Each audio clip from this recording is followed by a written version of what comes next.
Bapak Ibu yang terkasih, waktu sudah menunjukkan pas pukul 18.00 dan kita akan memulai seminar kita pada hari ini yang berjudul Artificial Intelligence in Christian Ethics Perspective yang akan dibawakan oleh Pendeta Mark.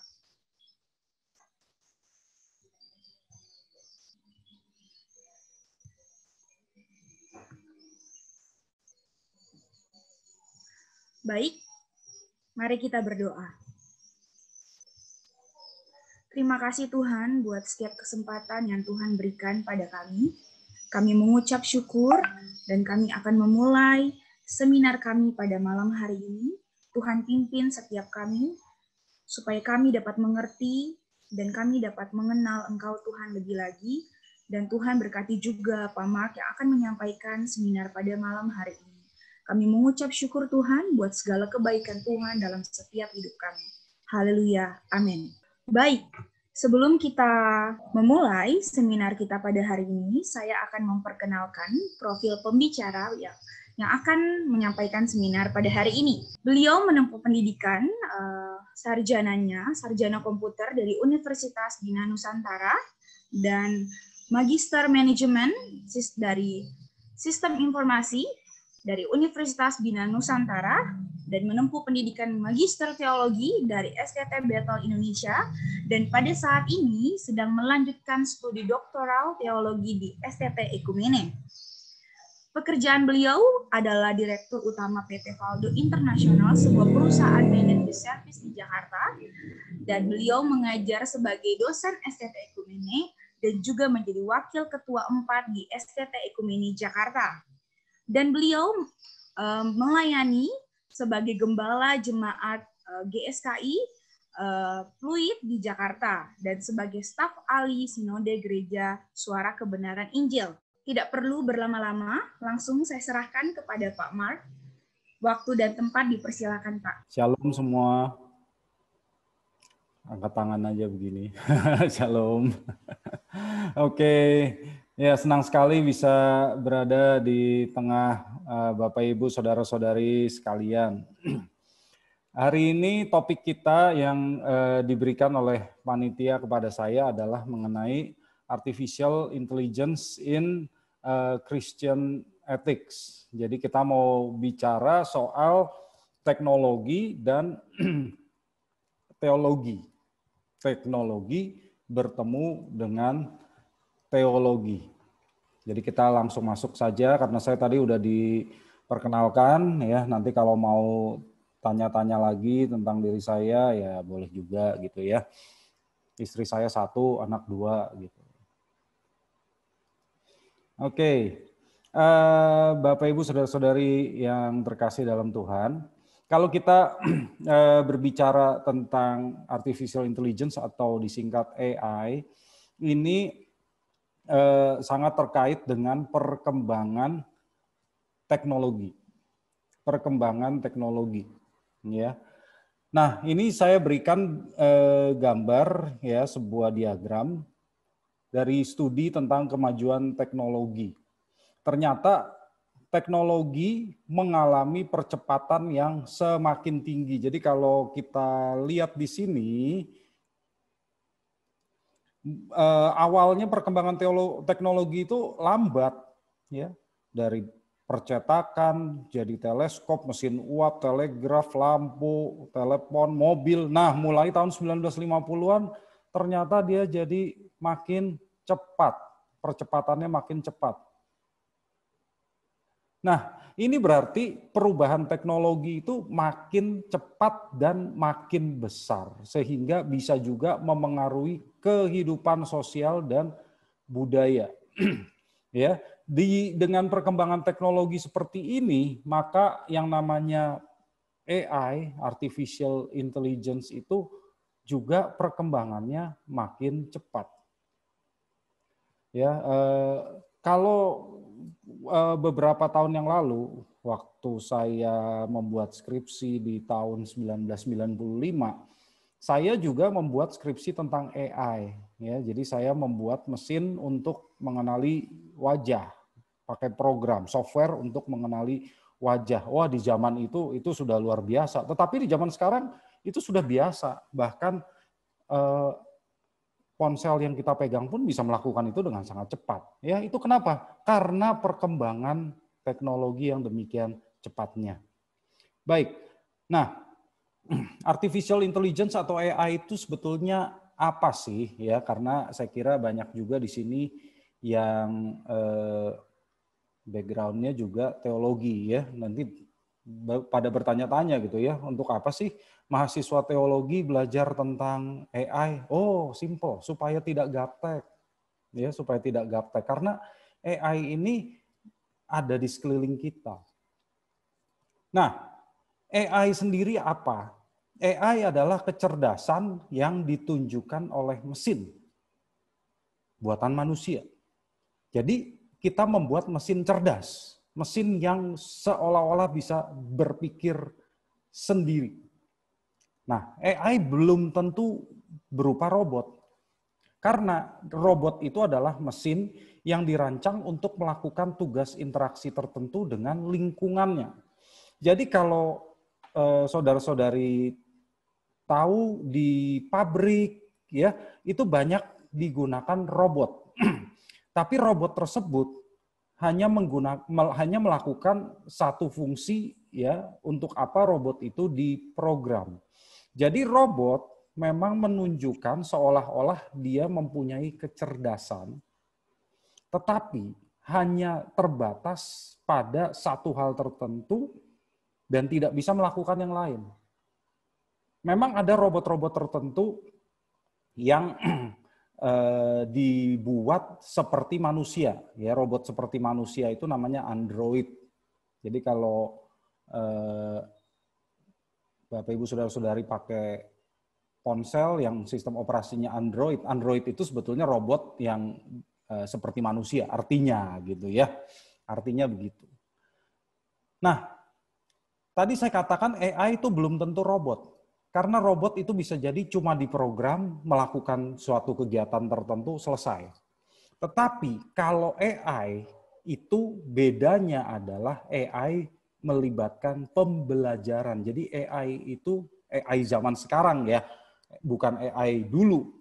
AI di zaman sekarang itu melibatkan pembelajaran. Berarti si AI ini bisa belajar. AI ini makin lama makin pintar. Ya, itu sebabnya dia disebut AI kalau di zaman sekarang.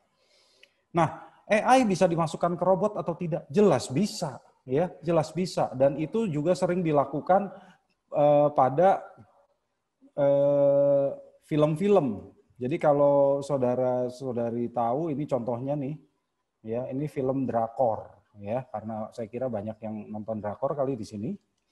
Nah, ini filmnya film seri drakor I Am Not a Robot namanya ya. Nah di sini nih si robot ini namanya Ajitri ya, pemainnya Choi Soo-bin yang jadi robot. Nah dia sebetulnya dibuat oleh seorang ilmuwan ya, bekas pacarnya si yang orang yang diperankan oleh Choi Soo-bin ini namanya Ji-a. Nah robot yang dibuat menyerupai pacarnya ini dipesan oleh seorang tajir melintir, milioner namanya yang diperankan oleh Yu Seung-ho ya.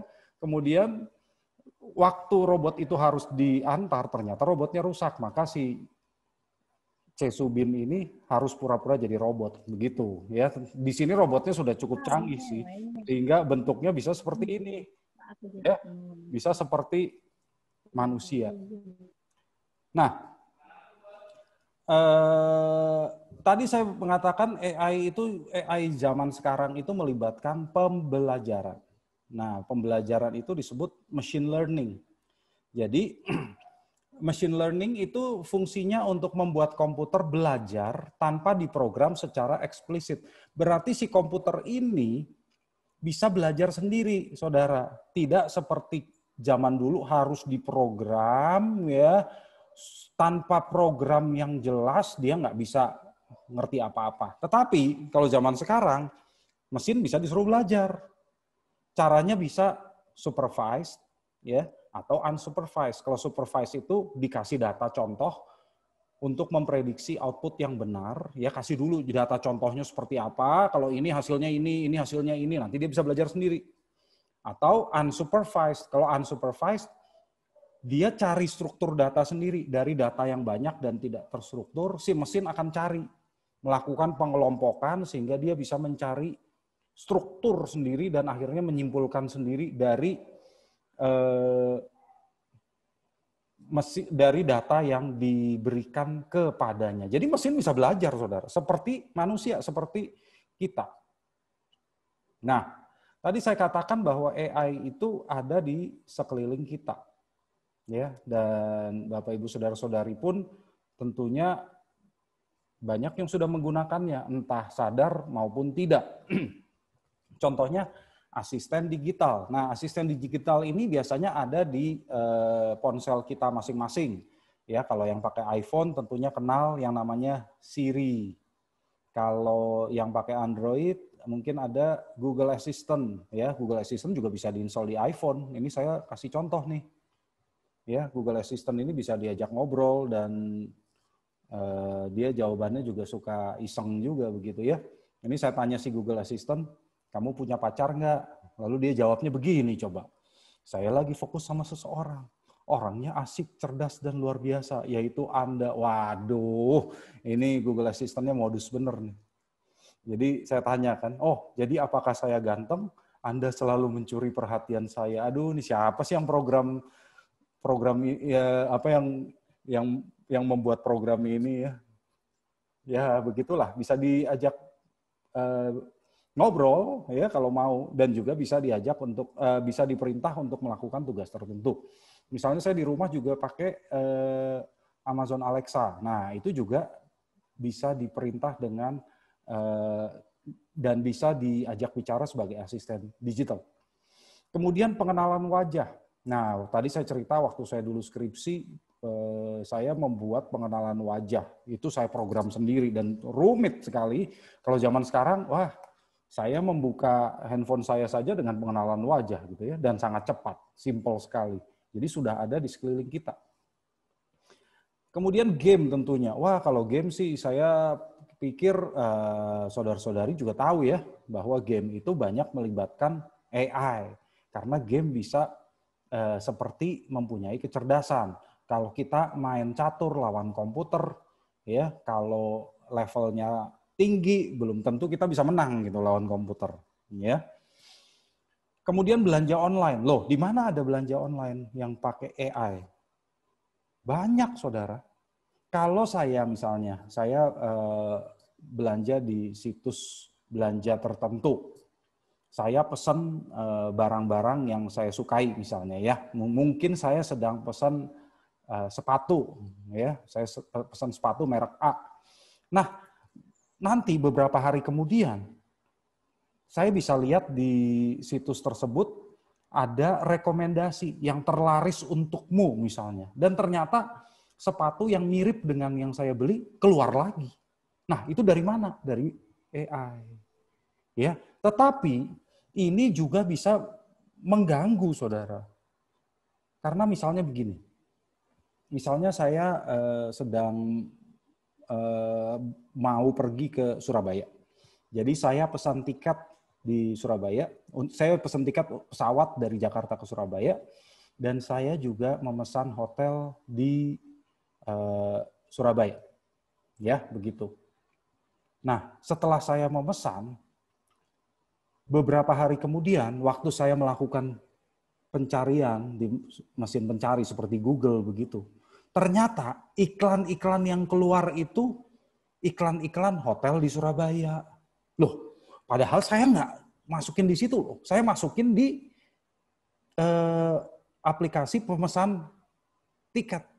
Kok bisa muncul di Google? Nah, itulah masalah privacy kita jadi menjadi pertanyaan. Kok bisa ya Google tahu bahwa saya barusan ke Surabaya? Itu yang menjadi pertanyaan etis buat kita. Kemudian pengobatan dan kebugaran, ya. Untuk pengobatan contohnya begini, di Cina juga digunakan saat ini untuk deteksi COVID, yaitu begini.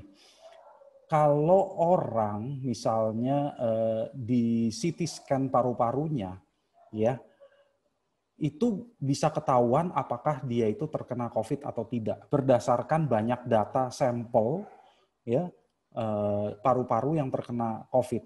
Nah, ini biasanya bisa lebih akurat dibandingkan dengan dokter yang memutuskannya atau memvonis pasien ini kena COVID atau tidak. Jadi AI bisa sangat membantu di situ dengan akurat. Baik. Nah, tapi banyak sekali pertanyaan-pertanyaan etis yang menjadi masalah di sini. Ya, sebagai contoh ini ada kisah ya di sebuah serial science fiction di Orville. Saya suka science fiction karena ini menggambarkan pertanyaan psikologis, pertanyaan filosofis yang kita alami saat ini sebetulnya ya. Nah, di sini ini ceritanya science fiction yang terjadi 400 tahun yang akan datang. Tentang Starship ya, pesawat ruang angkasa yang berkeliling di galaksi ini gitu ya. Nah, di season 1 episode 7 ceritanya pesawat Orville ini mengunjungi planet ya yang namanya planet Sargus 4 yang ternyata penduduknya itu masih seperti bumi di abad ke-21. Jadi pakaiannya persis seperti bumi abad ke-21. Yang lucu, mereka menggunakan poin untuk menentukan reputasi seseorang.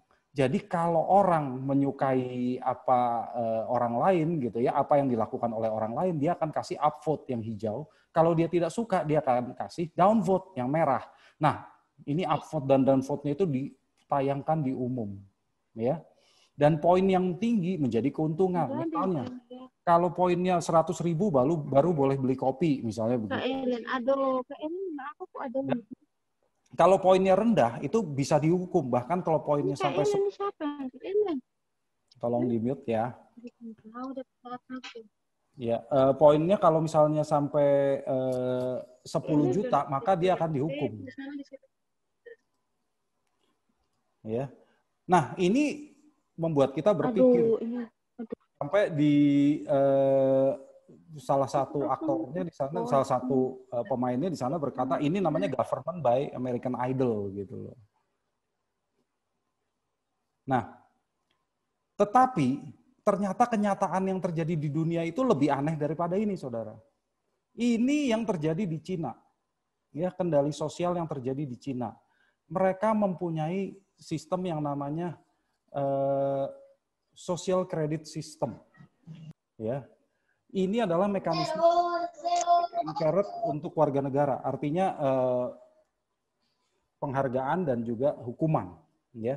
Dan di sini semua dilakukan secara otomatis. Jadi tidak seperti yang tadi di serial di Orville itu yang dilakukan oleh orang. Orang kalau suka sesuatu yang dilakukan orang lain kasih plus, kalau tidak suka kasih minus.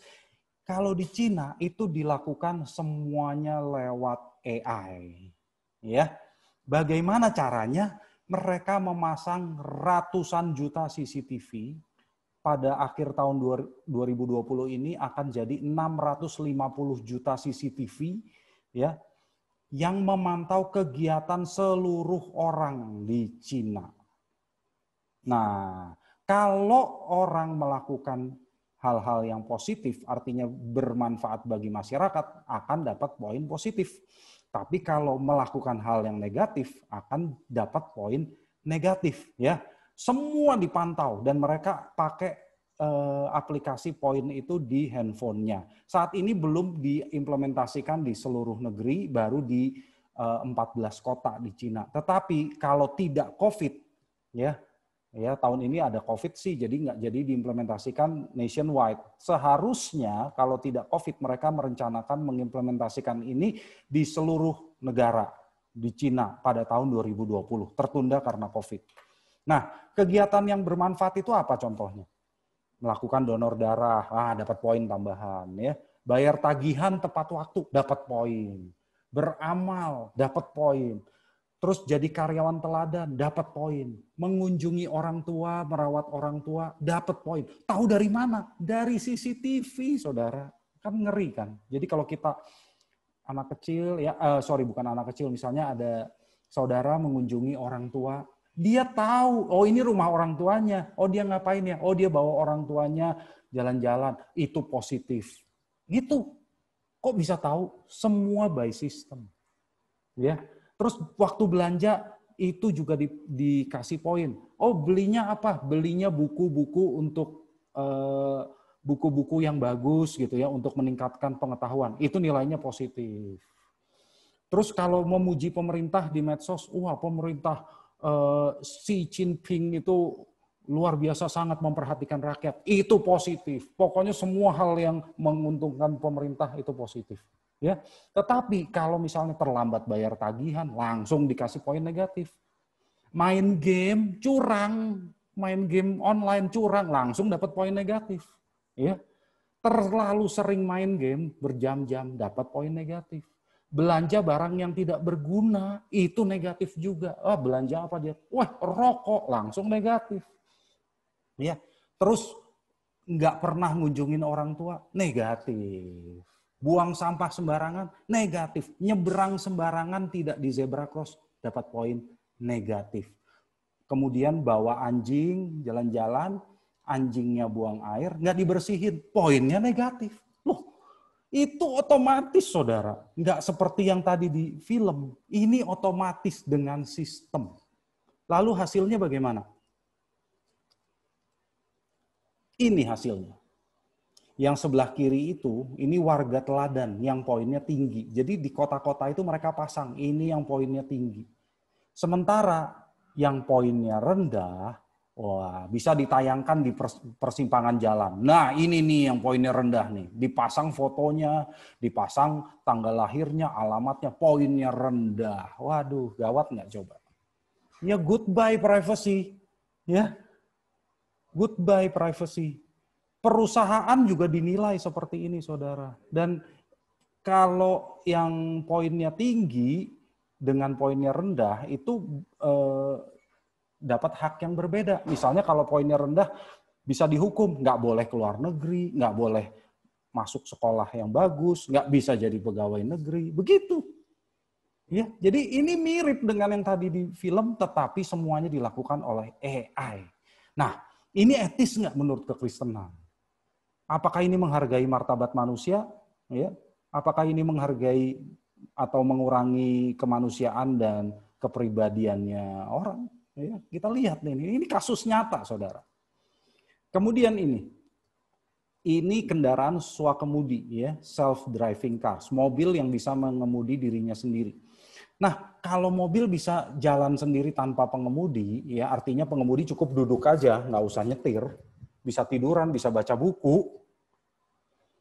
Kan si mobil yang harus mengambil keputusan yang cepat kalau ada kecelakaan yang tak terelakkan. Karena kecelakaan itu sering terpaksa terjadi gitu ya. Kita tidak bisa mengelak. Lalu apa yang dilakukan oleh si mobil? Misalnya si mobil berusaha menyelamatkan penumpangnya. Pokoknya apapun yang terjadi dia berusaha menyelamatkan penumpang. Atau dia memilih menyelamatkan sebanyak mungkin orang. Kalau penumpangnya cuma satu, yang di luar ada 5 orang misalnya, dia memilih mana? Menyelamatkan penumpang atau menyelamatkan orang. Nah, ini secara klasik digambarkan ya dalam problem etis ini, yaitu dilema trolley problem, saudara. Ya, ini ceritanya ada tram, atau troli, ya, yang sedang melaju tak terkendali, tidak ada remnya. Kemudian ini saudara nih, sedang mengamati. Di rel ini, di ujung, saudara lihat ada 5 orang yang terikat di rel, ya mungkin diikat oleh penjahat, sehingga kalau si troli ini jalan terus, maka 5 orang ini akan mati. Di sebelah saudara ini ada lever, ya, yang bisa saudara pakai untuk mengalihkan si troli ini ke rel yang sekunder. Ternyata di sini ada 1 orang yang juga diikat oleh si penjahat. Nah, sekarang apa keputusan Anda? Ya itu kan keputusan etis yang sulit. Mau menyelamatkan 5 Mau menyelamatkan satu atau bagaimana? Keputusan ini juga akan jadi rumit nanti kalau saudara tahu, misalnya gini, 5 orang ini adalah orang tua yang kena COVID-19, sementara yang satu ini anak kecil. Nah, saudara mau selamatkan yang mana? Nah, ini loh yang terjadi saat ini dengan AI. Karena mobil harus mengambil keputusan yang sama, bahkan kadang-kadang lebih rumit. Ya, misalnya begini nih. Ini mobil ini sudah remnya sudah blong, ya. Di dalamnya ada 3 orang. Di depan ada orang nyebrang nih, tiga orang tua nyebrang. Nah, kalau mobil ini jalan terus, maka akan nabrak 3 orang ini. Di sini ada pembatas jalan, tanggul. Karena remnya blong, kalau dia belok, nabrak tanggul, ada kemungkinan penumpangnya mati. Nah, siapa yang diselamatkan? Mobil harus memilih. Lucu nggak? Mobil harus memilih. Mobil seolah-olah punya moral. Ya. Nah, kalau di dunia permobilan, dunia mobil swakemudi, itu sudah dilakukan eksperimen moral machine dari MIT Media Lab, ya. Dan hasilnya seperti ini, saudara. Ya, dari 39,6 juta masukan, ternyata hasilnya seperti ini. Nah, ini skenario kecelakaannya. Siapa yang diprioritaskan? Misalnya kalau ada manusia lawan binatang, ya jelas manusia diprioritaskan. Kalau mobil itu bisa dalam jalur, ya akan diprioritaskan dibandingkan kalau dia harus mengelak. Ya. Tapi ada yang lucu nih, misalnya ini. Pria lebih diprioritaskan dibandingkan wanita. Jadi kalau misalnya yang di dalam mobil itu pria, yang di luar wanita, kemungkinan wanita ditabrak, begitu ya. Yang muda diprioritaskan dibandingkan yang tua. Ini hasil riset itu, dan ini dipasang loh di dalam mobil-mobil yang bisa jalan sendiri itu, saudara. Ya. Lalu ini prioritas siapa yang diselamatkan. Kalau ini kan kalau skenario kecelakaannya siapa lawan siapa. Nah, kalau ternyata kecelakaannya melibatkan ini, maka yang paling diutamakan adalah keselamatan anak bayi yang di stroller. Nah, itu paling tinggi nilainya. Lalu anak kecil yang bisa jalan sendiri, perempuan, laki-laki, terus ya. Sampai kalau yang cenderung dikorbankan itu siapa? Wanita gemuk, pria gemuk, tunawisma, anjing. Nah, ini kalau kriminal nih ya, penjahat itu lebih rendah prioritasnya dibandingkan anjing. Yang paling rendah prioritasnya adalah kucing. Ya, ini diprogram loh di dalam mobil-mobil itu, saudara. Apakah ini etis? Ya, ini keputusan etis yang harus diambil oleh si mobil. Mobil bisa ngambil keputusan. Nah, kalau mobil masih belum mengerikan, ternyata senjata ada. Ya. Jadi perang masa depan itu tidak seru, saudara. Nggak seperti zaman dulu perang itu orang lawan orang, ya, main panah, main pedang, teng dong. Sekarang enggak. Sekarang begini yang turun, mesin-mesin otonom, ya, drone. Sehingga mesin-mesin ini, drone ini bisa membunuh orang dengan bebas, tergantung keputusan AI. Jadi si mesin ini bisa menentukan sendiri targetnya dan langsung menembaki musuh. Ya, memang harusnya ini bisa positif, yaitu kalau dia memilih target dengan benar, maka orang yang tidak bersenjata, warga sipil itu bisa diselamatkan begitu. Tetapi kalau dia salah gimana? Ya. Kalau dia salah gimana? Apakah kita rela mengalihkan tanggung jawab moral manusia kepada mesin? Nah, oke. Nah, sekarang kita akan lihat nih, saudara. Semua AI yang tadi saya sebutkan itu, kalau diklasifikasikan, itu masih termasuk AI yang lemah, narrow AI atau weak AI. Artinya, cuma bisa melakukan satu tugas, misalnya bisa main catur saja atau bisa mengemudikan mobil saja. Kalau robot AI yang bisa main catur disuruh nyetir mobil, nggak bisa. Itulah sebabnya dia disebut narrow AI. Keahliannya cuma satu. Tapi manusia tentunya menginginkan menggabungkan semua kemampuan AI ini ke dalam satu entitas tunggal ya, sehingga entitas ini mempunyai kecerdasan seperti manusia, bisa melakukan apa yang bisa dilakukan oleh manusia. Semua hal yang bisa dilakukan oleh manusia. Nah, itu disebut artificial general intelligence atau AGI, ya, atau ada yang mengatakan ini strong AI. Jadi dia bisa melakukan hal-hal yang bisa dilakukan oleh manusia. Tentu bentuknya pasti akan menjadi seperti manusia, android. Ya, dia bisa melakukan kecerdasan seperti manusia. Inilah yang disebut human level machine intelligence, setingkat dengan kecerdasan manusia. Nah, tapi apakah kalau ini tercapai, saudara, manusia puas? Tidak. Manusia akan mengembangkan lagi sistem AI ini menjadi yang lebih tinggi daripada manusia. Dan ini namanya Artificial Super Intelligence, ASI. Ini contohnya, ya. Saya nggak punya gambar lain soalnya. Ini kalau di Marvel Universe, ini namanya Supreme Intelligence, ya, AI yang memerintah alien Kree di Marvel Universe, ya. Ini di film Captain Marvel, ya. Dan apakah ini akan terjadi kalau manusia sudah bisa membuat general intelligence? Ya mungkin saja, kita nggak bisa mengatakan itu mustahil. Ya, nah kapan ini terjadi, saudara?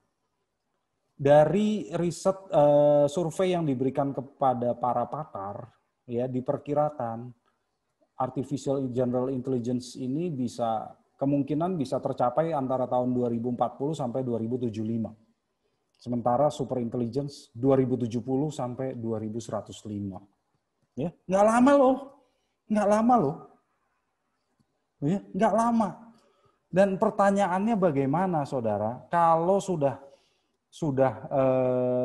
AI yang tadinya weak ini menjadi strong AI, ya, apa yang akan terjadi? Pertanyaan etisnya akan jadi banyak. Mengapa? Karena makin besar kebebasan suatu mesin, makin mesin itu memerlukan standar moral. Ini Rosalind Picard yang mengatakan, ya. Jadi kalau mesin itu sudah seperti manusia, mempunyai keahlian dalam hal-hal yang bisa dilakukan manusia, maka dia makin butuh standar moral. Karena dia udah seperti manusia. Dan apa yang terjadi kalau begitu? Berbahaya atau tidak terhadap manusia? Mungkin saudara sudah pernah membaca di cerita atau menonton film, biasanya kalau si mesin-mesin itu sudah bisa seperti penciptanya, seperti manusia misalnya, maka mesin-mesin itu menjadi ancaman buat manusia. Jadi AI menjadi ancaman bagi eksistensi manusia.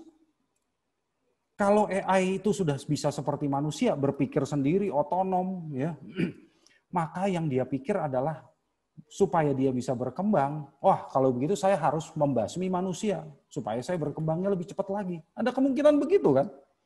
Mungkin atau tidak. Nah, ini kata para pakar. Ini Dr. Stephen Hawking almarhum, ya, seorang cerdas yang saya kira saudara juga mengenalnya.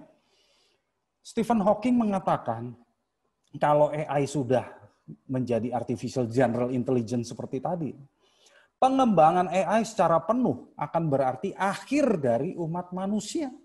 AI akan tinggal landas sendiri dan merancang dirinya sendiri pada kecepatan yang semakin tinggi. Manusia yang terbatas oleh evolusi biologis yang lambat tidak akan mampu bersaing dan akhirnya tergantikan oleh AI. Manusia akan digantikan oleh AI. Nah, ini orang pinter yang ngomong, ya, Stephen Hawking. Baik, kita lihat lagi orang pinter yang lainnya, orang cerdas yang lainnya. Ini Elon Musk. Elon Musk itu yang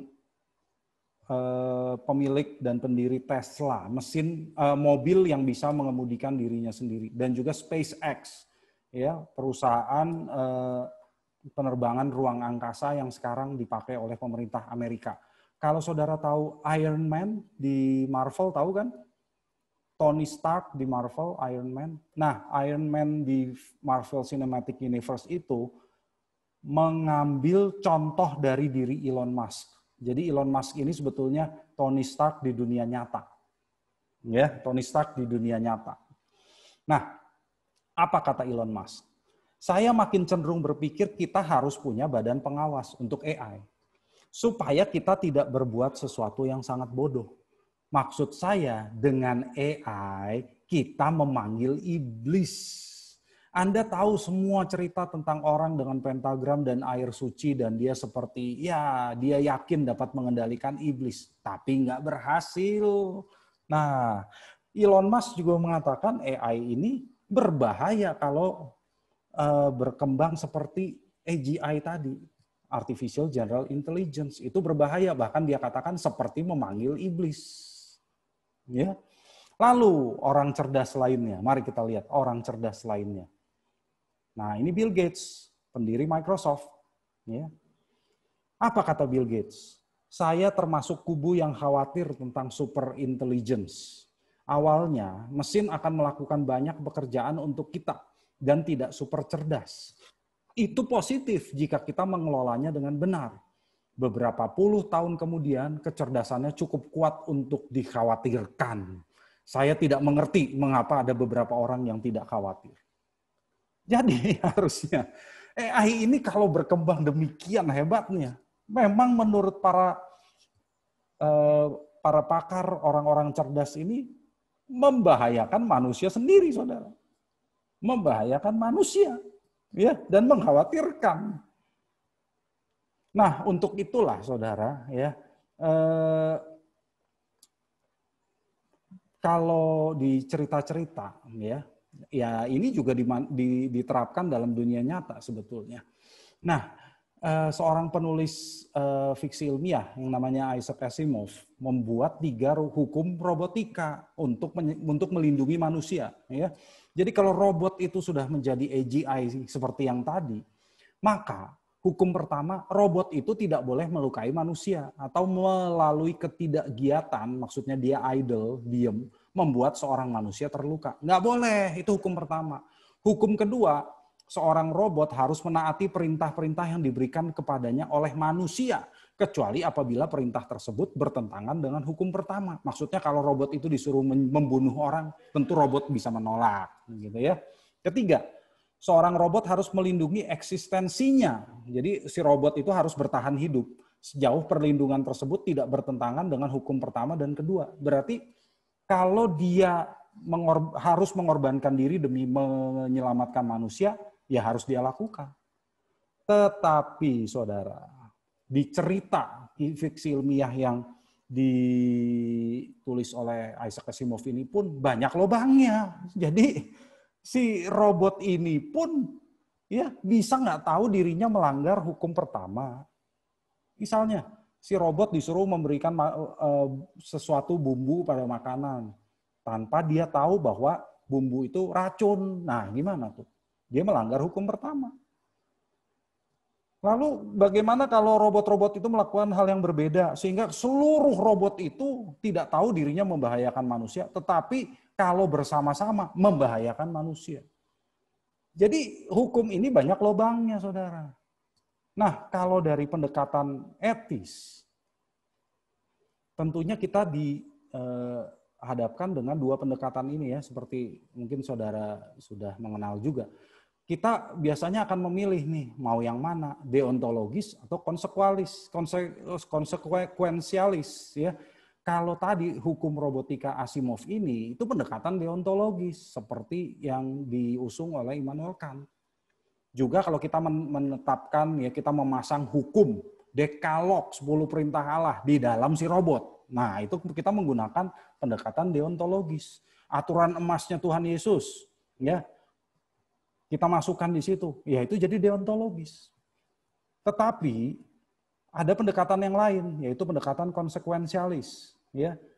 Nah di sini lebih utilitarian, maksudnya biasanya menguntungkan yang lebih besar. Korbankan yang sedikit, ya selamatkan yang banyak. Karena itu untuk kebaikan yang lebih besar. Ini diusung oleh Jeremy Bentham. Ya. Ukuran kebenaran, apa itu kebenaran? Kebahagiaan yang lebih besar. Pokoknya kalau lebih banyak orang yang bahagia, ya itu benar. Begitu. Itu menurut etikanya konsekuensialis. Nah, mana yang kita program di dalam diri Mana yang kita program? Ini akan jadi susah. Tentu mungkin saudara kenal bahwa ada pendekatan yang lain, pendekatan personalis, yaitu pendekatan perasaan, hati nurani. Tapi robot kan nggak punya hati nurani. Bagaimana kita program? Nggak bisa. Jadi pendekatannya ya begini. Ya. Nah, maka saudara, kerangka etis AI itu akan sangat dipengaruhi oleh penciptanya. Siapa yang membuat AI-nya?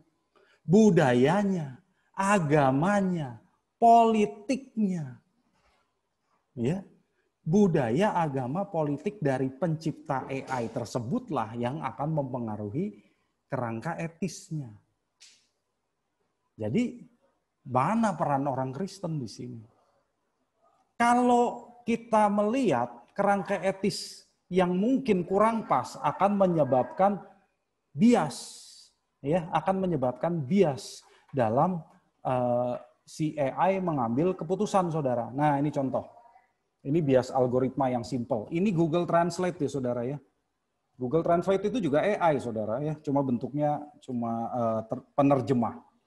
Nah, sebagai contoh nih, saya pakai bahasa Inggris. She is a doctor. Diterjemahkan ke bahasa Indonesia. Dia adalah seorang dokter. Bener kan? Lalu saya terjemahkan balik dari Indonesia ke Inggris. Dia adalah seorang dokter. Perhatikan. He is a doctor. Bias nggak? Jadi si Google Translate menganggap dokter itu laki-laki. He, bukan she. Sebaliknya kalau saya terjemahkan dari bahasa Inggris ke Indonesia, he is a nurse, dia adalah seorang perawat. Saya terjemahkan balik ke Inggris, jadi she is a nurse. Jadi bias. Si Google menganggap nurse itu, perawat itu pasti perempuan. Padahal ada dokter perempuan, ada perawat laki-laki. Kita juga sebetulnya bias kalau dalam bahasa Indonesia. Karena perawat laki-laki dipanggilnya suster juga, kan keterlaluan ya orang Indonesia ya. Padahal suster itu kan harusnya perempuan. Ya. Nah, bagaimana mencegah bias algoritma? Tentu supaya fair, maka tim yang mengembangkan AI itu harus beragam. Maksudnya harus berasal dari budaya, agama, dan politik yang berbeda. Harusnya begitu supaya nggak bias. Jadi orang Kristen harus berpartisipasi aktif, apalagi pakar etika. Dibutuhkan di sini supaya si AI dan robot-robot itu bisa berlaku etis menurut etika Kristen. Orang-orangnya juga harus punya kepribadian yang berbeda. Data yang dipakai untuk melatih AI juga harus beragam, harus bermacam-macam, harus berasal dari banyak sumber supaya tidak bias. Model algoritmanya juga harus beragam. Jadi ini jadi rumit, ini jadi susah. Orang mau bikin AI dengan etis jadi susah. Nah, pertanyaannya AI yang saat ini sudah dirilis kepada publik itu menggunakan cara ini atau tidak? Kalau tidak ya bisa bias. Bisa bias. Ya, bisa bias. Nah, kalau saudara yang ada di sini ya, yang mungkin menguasai etika Kristen, nah itu harus tuh terlibat dalam pengembangan AI. Kenapa? Karena kita dapat memberikan pelatihan etika kepada pengembang sistem AI dan peneliti AI supaya AI-nya jadi etis, memberikan analisis dan pendapat untuk pemecahan masalah-masalah etis seperti tadi, waktu mobil itu memilih menyelamatkan penumpang atau menyelamatkan orang di luar, milih yang mana? Nah, itu kan analisis dan pendapat dari pandangan Kristen harus kita berikan. Lalu juga membuat strategi AI, melakukan audit etika algoritma AI. Sehingga saya tulis ini adalah Future Jobs for Seminary Graduates. Jadi buat saudara-saudari yang nanti lulus dari STT, ya kalau menguasai AI, ini adalah peluang pekerjaan, ya, yaitu jadi pakar etika yang ikut mengembangkan AI di masa depan, karena memang untuk mempunyai etika yang etis, ya, mempunyai AI yang etis, posisi ini dibutuhkan, saudaraku. Posisi ini sangat dibutuhkan, ya, karena kalau tidak begini, maka biasanya AI itu menjadi ekstrim. Pendekatan AI itu menjadi ekstrim. Ya, tadi kita udah lihat ada pendekatan deontologis atau pendekatan konsekuensialis, ya. Dan itu biasanya akan diterapkan secara ekstrim sehingga makin bias. Nah, mengenai ekstrimnya pendekatan ini, ya, kita bisa lihat dalam dunia hari ini juga. Orang Kristen ada yang begitu antusias kepada AI. Wah, kemarin baru tadi ya, iPhone 12 itu diumumkan. Wah, optimis. Sangat menerima luar biasa. Pasti Siri-nya tambah bagus nih, ya. Jadi menerimanya sebagai peningkatan dan perbaikan dunia. AI itu perbaikan terhadap dunia. Makin cerdas, makin baik. Tetapi ada juga orang Kristen yang skeptis atau khawatir. Jadi pesimis. Perkembangan teknologi dianggap sebagai bentuk pembusukan dan pengerusakan dunia sehingga dia menolak teknologi. Ya, nah ekstrim seperti ini tuh nggak baik, saudara. Ekstrim seperti ini tuh sangat tidak baik. Ya, itulah sebabnya ini teolog G.K. Chesterton almarhum ya berkata begini, dunia modern terbagi menjadi kaum konservatif dan progresif. Urusan kaum progresif adalah terus-menerus membuat kesalahan. Urusan kaum konservatif adalah mencegah kesalahan diperbaiki. Jadi dua-duanya ekstrimnya, nggak ada yang bagus. Ya, nggak ada yang bagus. Dan masalahnya kita bisa jatuh kepada ekstrim seperti ini, saudara. Maka harusnya sebagai orang Kristen kita harus melihat dengan fair mana hal-hal yang positif dari AI, mana hal-hal yang negatif. Nah, ini yang positif. Positifnya tentu sebagai gambar Allah, wah manusia itu merefleksikan kreativitas Allah untuk mencipta. Bahkan manusia bisa mencipta sesuatu yang meniru dirinya. Meniru dirinya. Jadi kalau Allah mencipta manusia sebagai gambar Allah, manusia mencipta AI sebagai gambar manusia. Ya, bisa begitu, tetapi jangan ekstrim juga, begitu ya. Nah, AI bisa membantu pekerjaan manusia supaya lebih cepat dan lebih tepat, saudara. Ya, jadi kalau kita lihat, ya hari ini kita banyak melakukan hal-hal lebih cepat dan lebih tepat dibandingkan dengan bertahun-tahun yang lalu.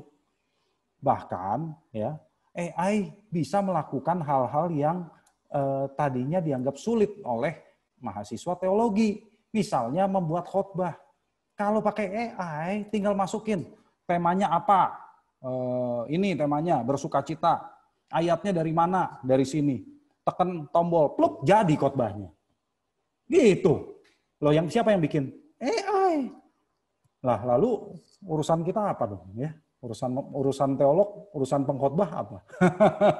Ya, jadi lebih cepat. Bisa loh. Itu bisa ya, dan jangan dikira nggak mungkin. Itu sudah ada. Sudah ada. Nah, jadi sekalipun AI ini positif, tentu manusia tidak bisa menyerahkan semua pekerjaan manusia kepada AI. Supaya kemudian ya manusia bisa bersenang-senang ya. Kalau tadinya pendeta harus menyiapkan khotbah untuk hari Minggu, dengan AI hanya tulis temanya, ayatnya, berapa lama, nadanya seperti apa, enter pluk, jadi udah itu bisa bersenang-senang ya, bisa santai. Ya, bukan begitu dong. Karena apa? Bekerja itu adalah bagian dari martabat manusia yang tidak bisa dikurangi. Kalau dikurangi artinya manusia cuma jadi sekedar pemberi kontribusi ekonomi kepada masyarakat dong. Ya, bekerja itu adalah martabat manusia, kodrat manusia. Jadi kita nggak bisa menghindar, oh manusia jadi bisa bersenang-senang gitu ya. Kemudian yang negatif apa? Wah, kalau tadi saudara mendengar paparan saya dari awal, pasti banyak ini yang negatif. Tapi apa sih akar dari hal-hal yang negatif tadi? Karena manusia itu berdosa, sudah jatuh ke dalam dosa. Dan dunia yang jatuh ini membuat karya manusia jadi tercemar dosa. Ya. Contoh, karena kita pakai otomatisasi, ya robot-robot, akhirnya tenaga manusia tergantikan. Sehingga banyak pengangguran karena diganti robot. Hari ini banyak demo, kemarin banyak demo dari buruh. Coba bayangkan saudara, kalau mereka demo terus lalu pengusaha menggantikan mereka dengan robot, lalu gimana? Malah jadi nganggur kan? Apa itu nggak mungkin? Mungkin sekali, makin banyak demo, pengusaha makin mikir, aduh udahlah daripada pakai orang, daripada pakai manusia, saya ganti robot aja lah semua. Beres kan? Ya, robot nggak perlu digaji, nggak perlu lembur, nggak perlu naik gaji, enak, udah robot saja. Itu yang terpikir oleh pengusaha. Kemudian, manusia bisa membuat AI untuk tujuan yang menghancurkan, tadi perang, ya, jadi senjata. Lalu AI juga bisa punya bug loh, punya kesalahan algoritma loh. Kalau salah gimana coba? Tujuannya positif tapi ada bugnya sehingga salah. Bagaimana?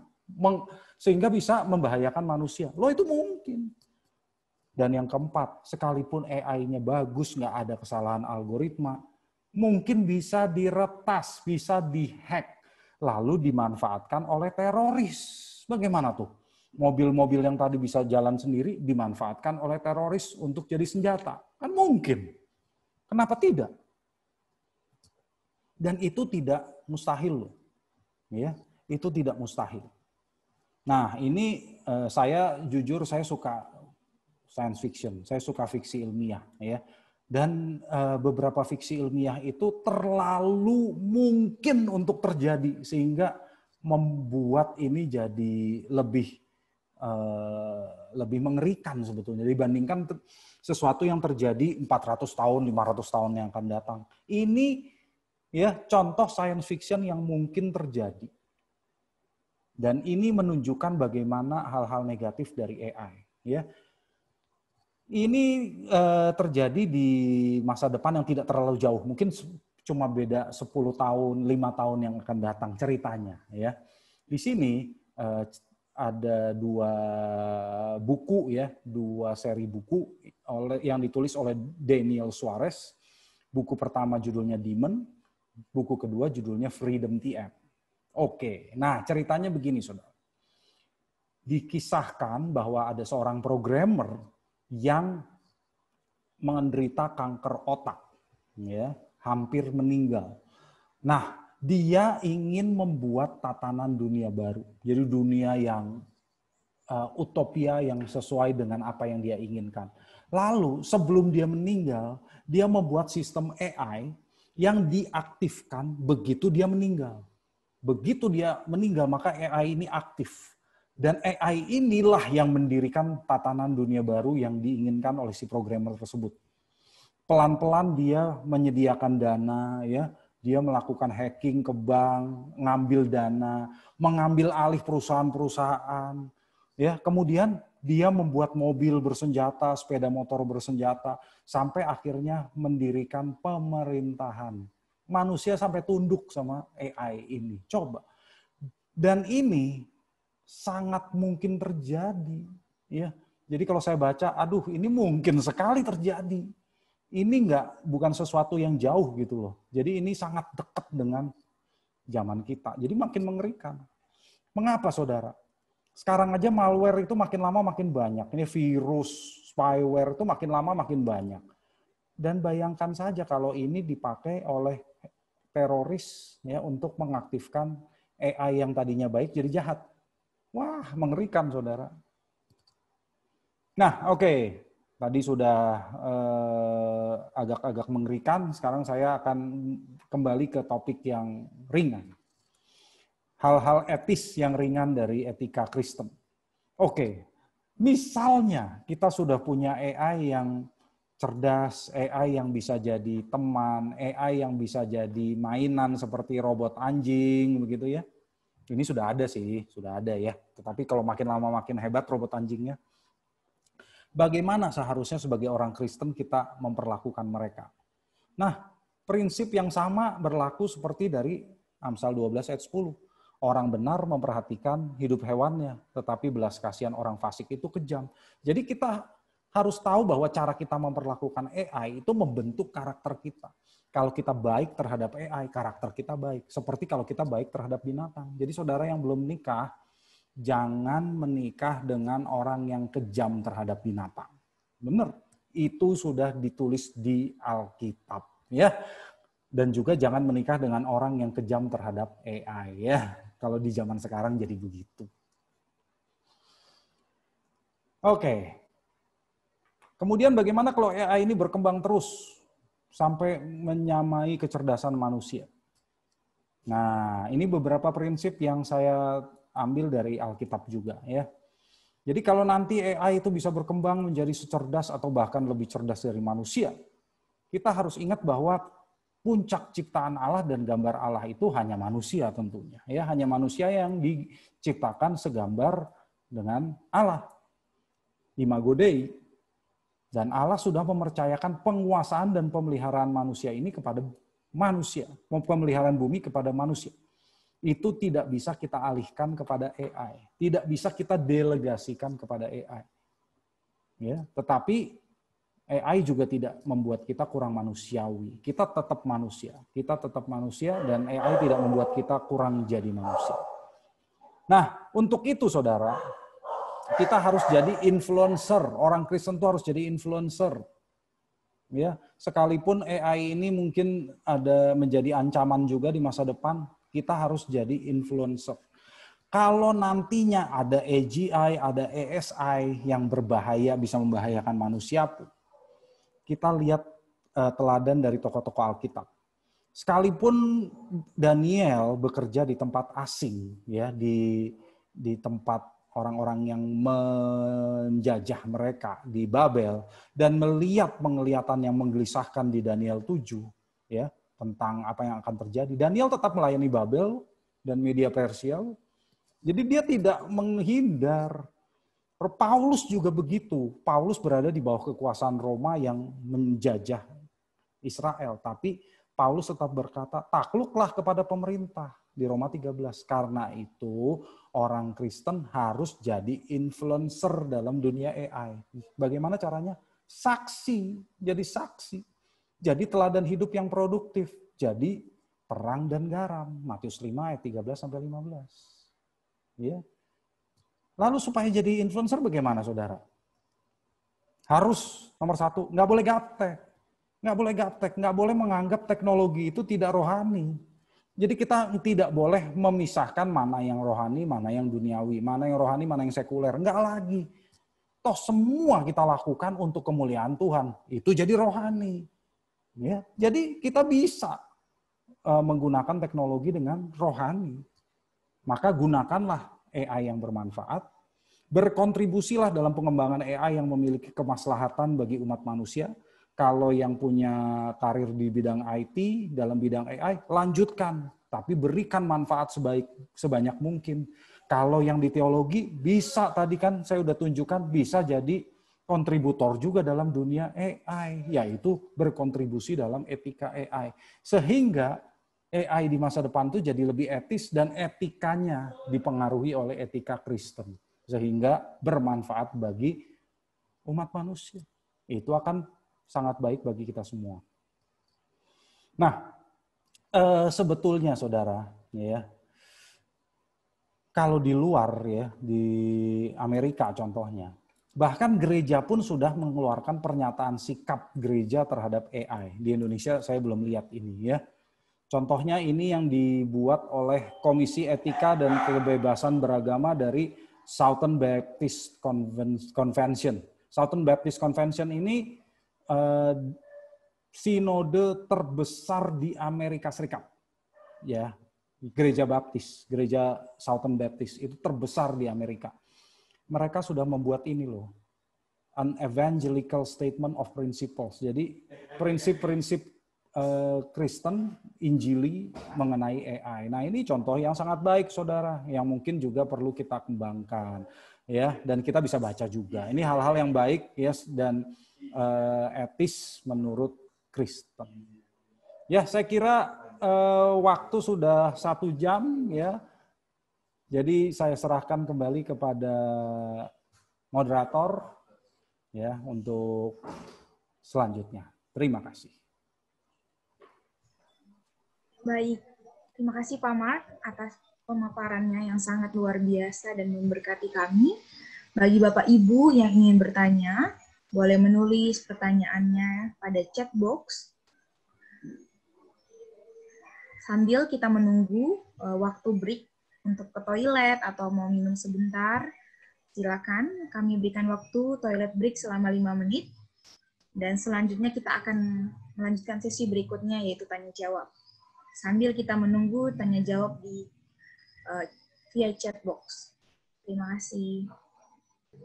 Dari Bapak Michael, jika sebagai pakar etika Kristen dapat berkontribusi di dalam pengembangan AI, pertanyaan saya, bagaimana dengan mereka yang bukan memakai etika Kristen? Bagaimana mereka dapat berkontribusi di dunia AI? Silakan Pak Mark dijawab. Iya, terima kasih pertanyaannya dari Pak Michael. Itu yang saat ini terjadi. Ya, saat ini terjadi. AI itu kebanyakan dikembangkan secara sekuler, terpisah dari kekristenan. Sehingga muncul banyak hal yang tidak etis. Ya, banyak hal yang tidak etis. Seperti tadi lah, seperti saya tunjukkan di Cina tadi, sistem AI yang demikian masifnya itu jelas tidak ada kontribusi orang Kristen sama sekali. Dan itu pelanggaran privasi yang luar biasa kepada warganya. Tapi warganya senang. Mereka jadi senang. Mereka jadi senang bisa diatur gitu ya. Makanya kalau di sana COVID cepat berakhir itu kan warganya gampang diatur, dikasih poin. Iya kan? Kalau dia mau poinnya positif ya nurut lah. Begitu caranya. Nah, kalau di luar sana tidak pakai etika Kristen, mereka biasanya akan panggil filsuf. Jadi ahli filsafat sekuler. Biasanya begitu, dipanggil sebagai konsultan. Atau mereka melakukan riset seperti yang tadi untuk mobil yang bisa swakemudi itu, riset kepada banyak orang dan datanya dikumpulkan sebagai aturan. Jadi mereka menggunakan prinsip utilitarianisme, ya konsekuensialis. Aduh saya ngomongnya susah juga. Ya, jadi mereka pakai pendekatan konsekuensialis. Itu yang terjadi. Tetapi tentunya sebagai anak-anak Tuhan kita tahu bahwa kita ini kan bertanggung jawab kepada Tuhan. Maka harusnya kita ikut berperan dalam dunia ini. Makanya saya tadi berkata harusnya kalau di antara Bapak Ibu Saudara-saudari yang kemudian nanti mengembangkan AI ya libatkanlah ahli-ahli etika Kristen. Sehingga yang nanti dari STT yang ngerti etika dapat pekerjaan baru juga. Ya, terima kasih. Baik, kita lanjut kepada pertanyaan kedua dari Bapak Andre. Mau bertanya ke Pak Mark, apa kira-kira yang terjadi misalnya AI sudah memiliki self-awareness, lalu menganggap dirinya ekivalen dengan manusia, bagaimana kita menyikapi secara Alkitab? Ya, ya itu yang tadi ditakutkan oleh para pakar, ya, yaitu kalau AI sudah menyaingi manusia, kecerdasannya sama dengan manusia, apa yang terjadi? Kalau menurut cerita-cerita fiksi ilmiah, itu nggak ada yang bagus. Nggak bagus ya, karena mereka mulai melihat, oh kendala saya untuk berkembang jadi lebih tinggi lagi adalah manusia. Jadi mereka akan berusaha menghancurkan manusia. Nah, bagaimana sikap kita? Sikap kita adalah terlibatlah di sana, jadi influencer sehingga tidak menjadi hal-hal yang negatif tadi. Ya, kalau kita nggak terlibat di dalam dunia itu, ya pasti yang terjadi yang negatif. Percayalah.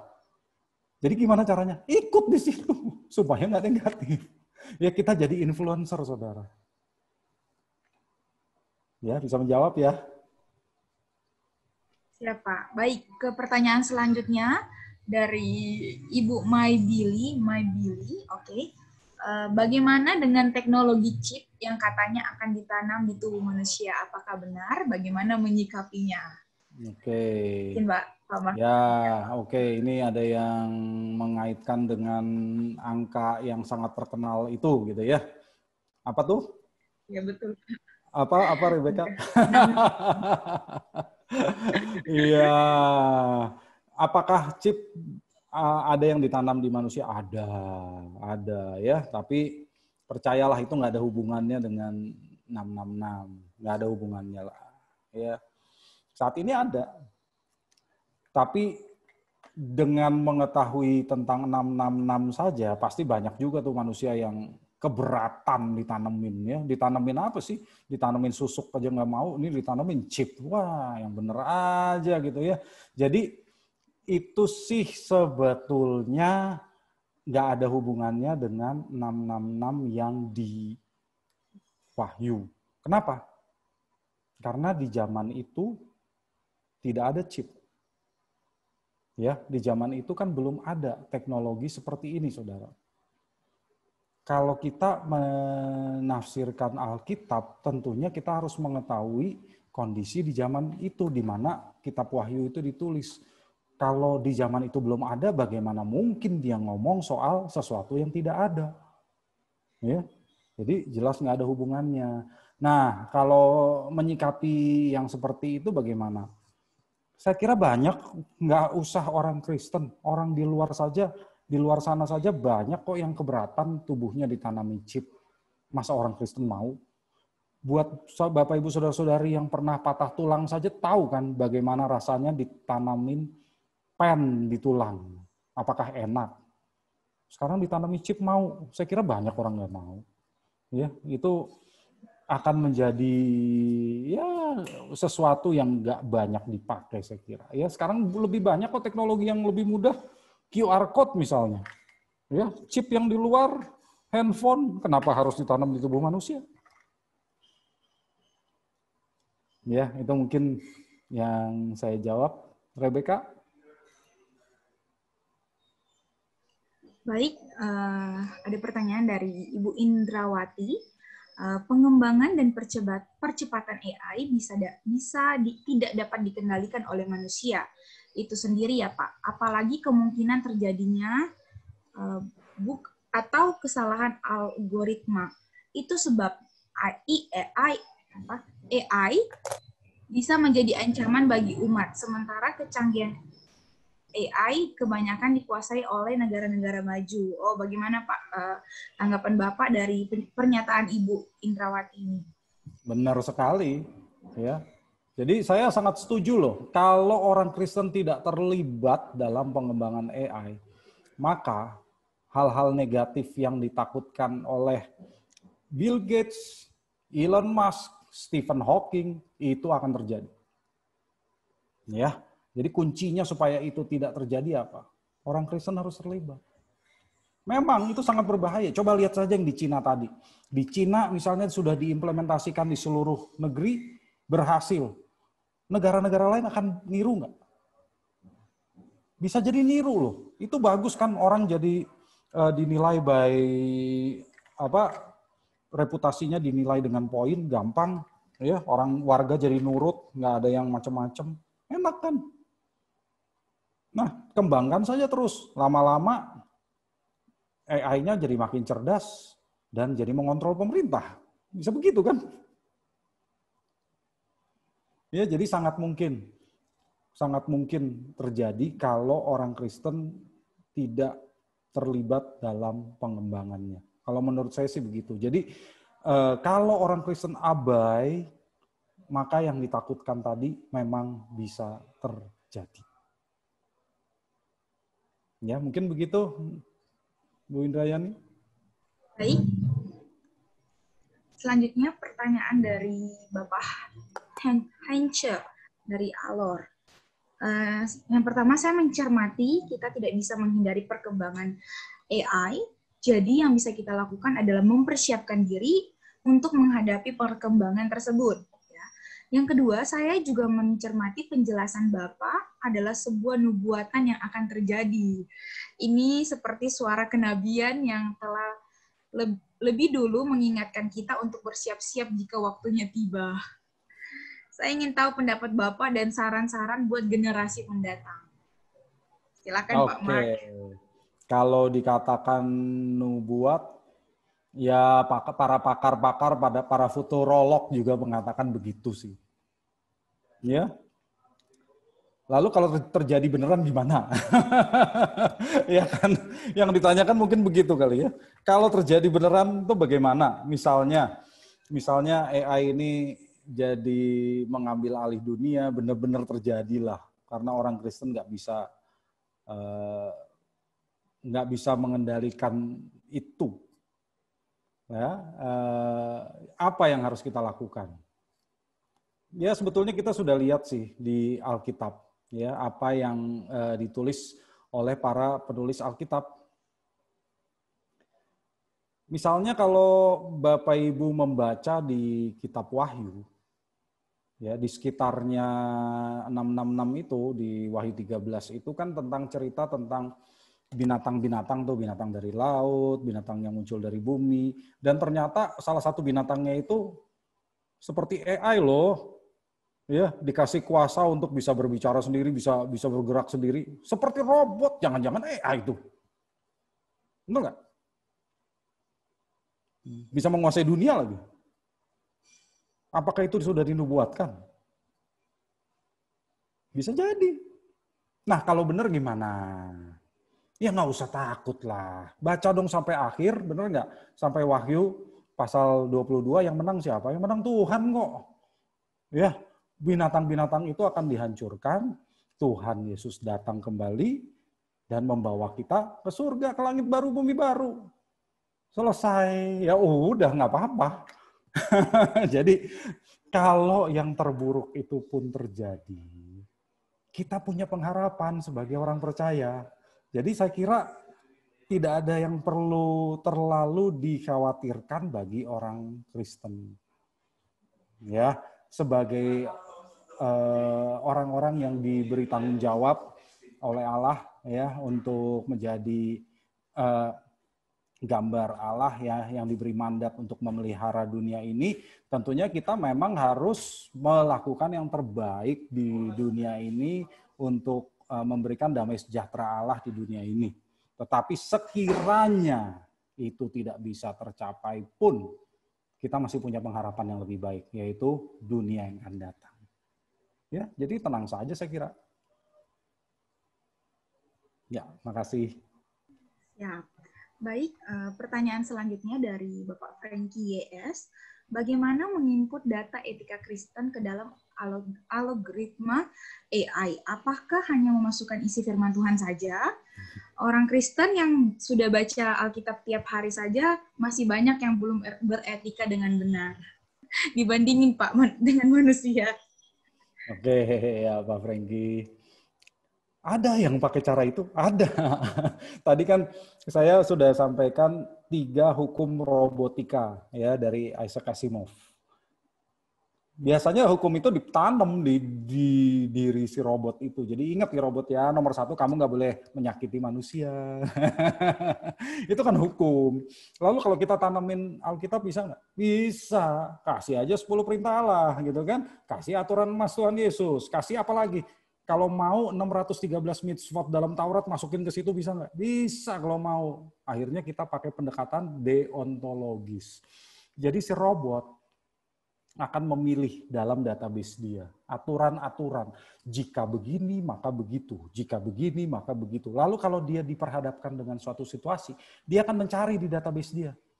Ada nggak di hukum yang mengatur dia?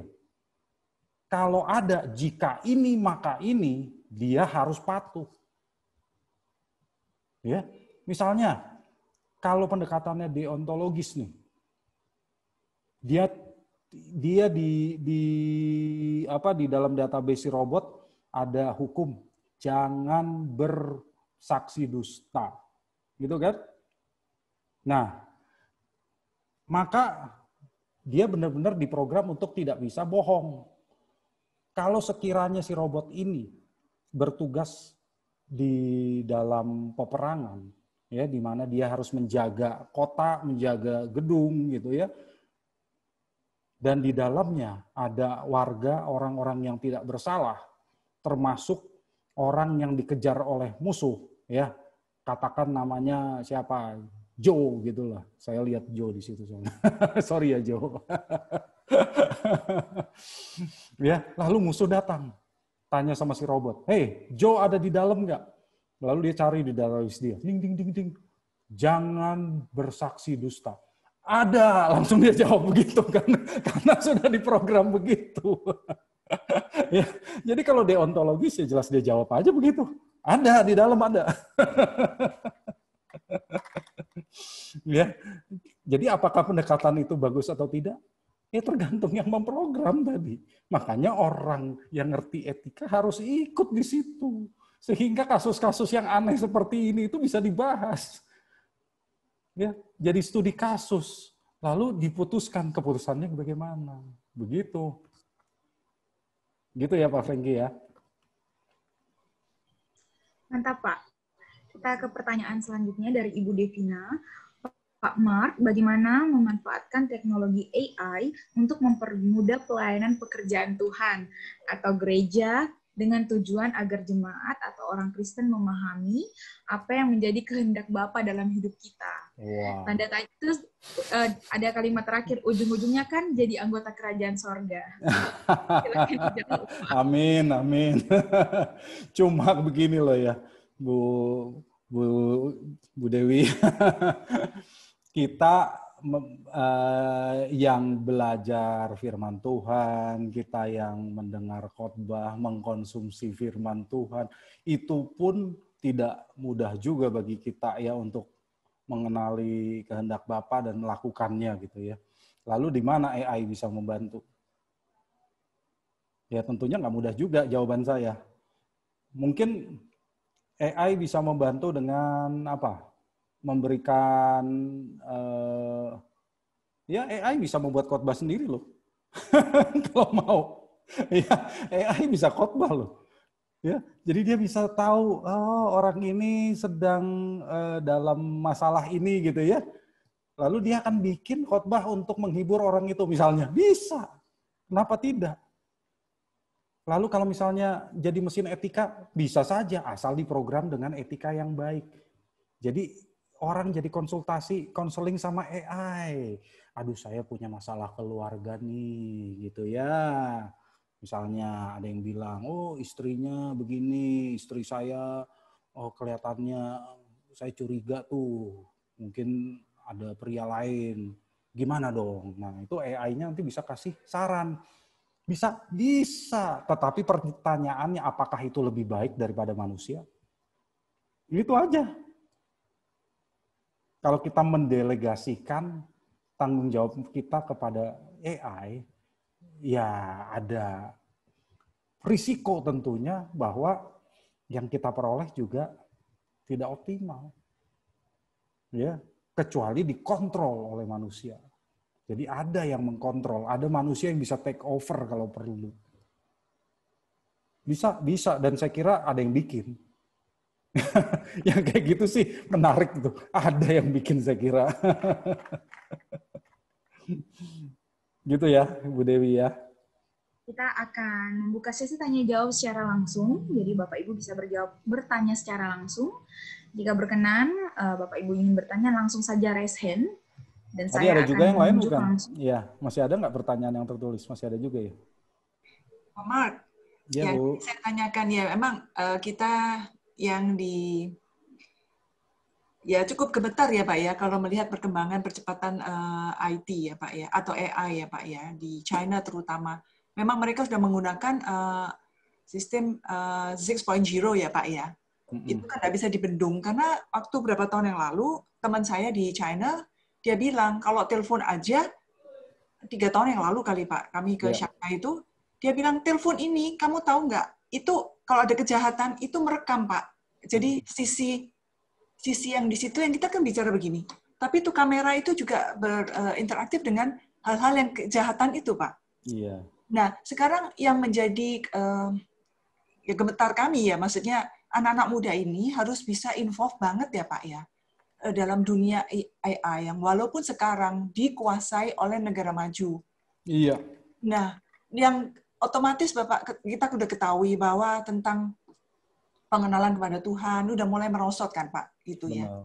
Nah, itu menjadi keprihatinan kami semua di anak-anak muda dan ke depan anak generasi anak cucu itu ya kalau Tuhan belum datang ya. Itu gimana ya Pak ya ngatasi ini ya mulai dari sekarang ya.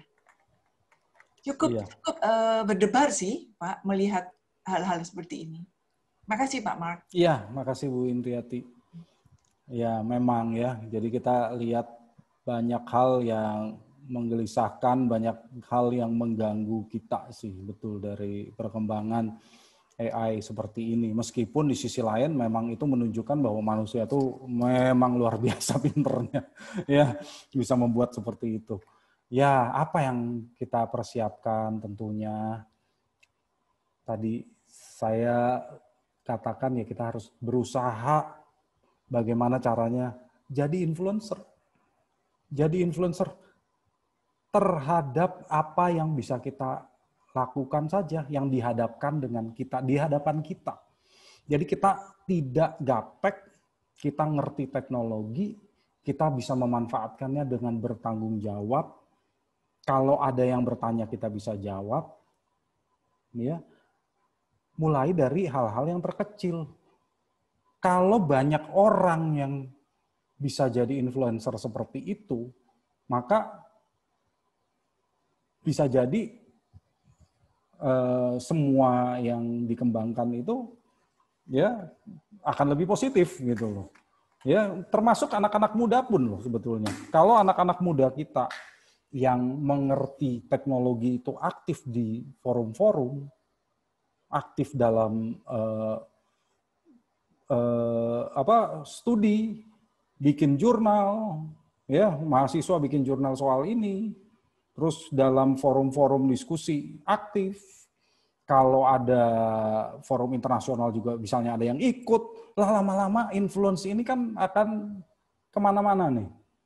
Sehingga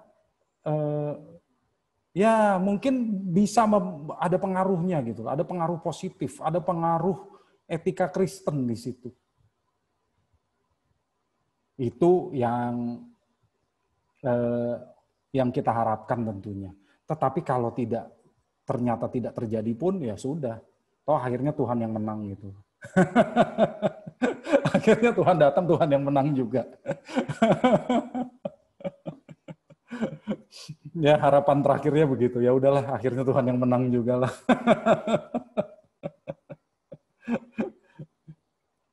Mungkin begitu ya Bu ya. Memang agak sulit sih soalnya ya. Ya itu tergantung dari kita masing-masing. Ya.